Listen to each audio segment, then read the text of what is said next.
thymus is tiny. Its job is mostly to teach your immune system what to do when you're an infant and a fetus. Okay, so here, you see how these, it almost looks like two little doggy ears here? Those little auricles. Those are actually the atria. And they lie flat like that because they're all collapsed, they're thin. And then when the heart actually beats, they balloon out with each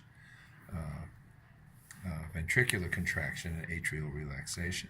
So now we have this here, which didn't get stained. A lot of times this gets stained a nice pink. This is that left anterior sulcus, that Miss America sash, the ventral view. That's where the coronary artery, the left coronary artery and vein are.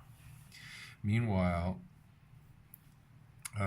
this comes from this side, right? This would be the right ventricle on my left.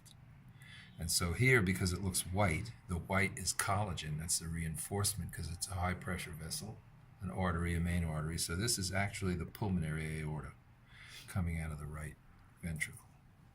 Behind it, coming right up the middle from the bottom of the heart, which would be left ventricle, is the systemic aorta, right? And the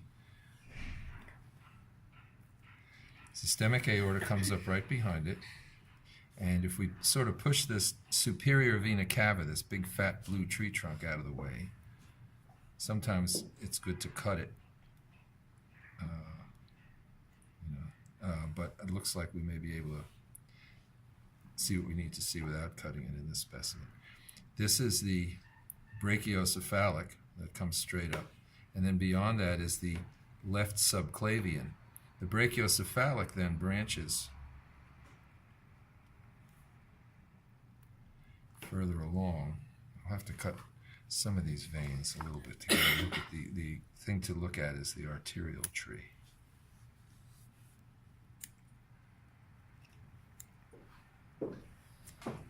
Okay.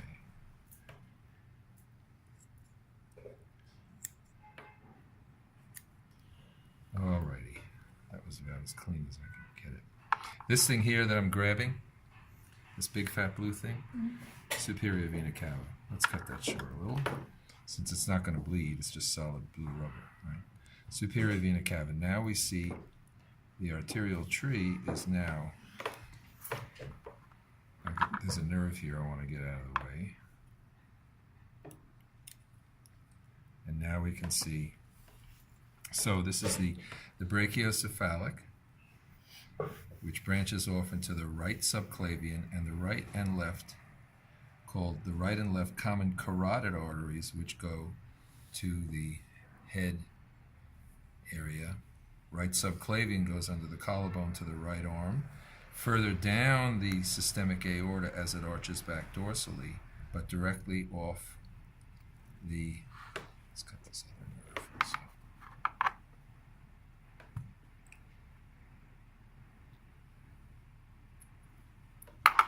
Which arches back dorsally, right? Systemic aorta, it's the first branch, which is straight up, brachiocephalic, right subclavian, right and left common carotid. Then again, directly off the systemic aorta, we have the left subclavian. So you see, again, it's not exactly symmetrical, left and right. Little difference. Then you see the systemic aorta arches back, and then something strange you see.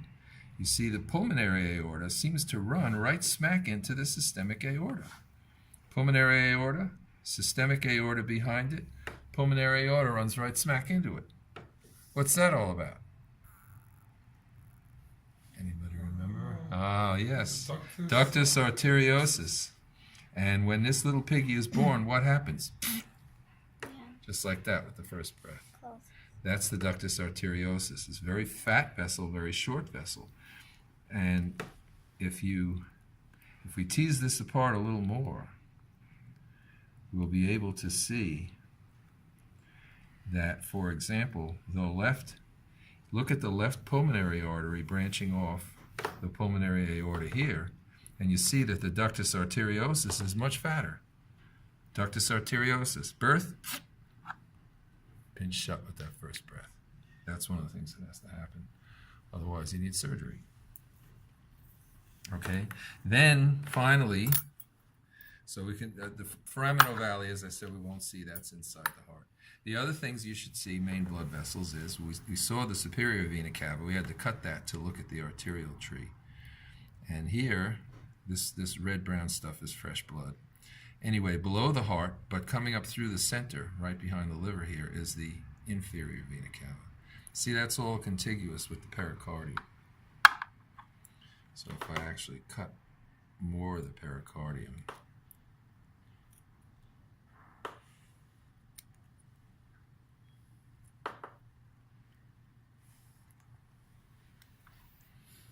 that's good.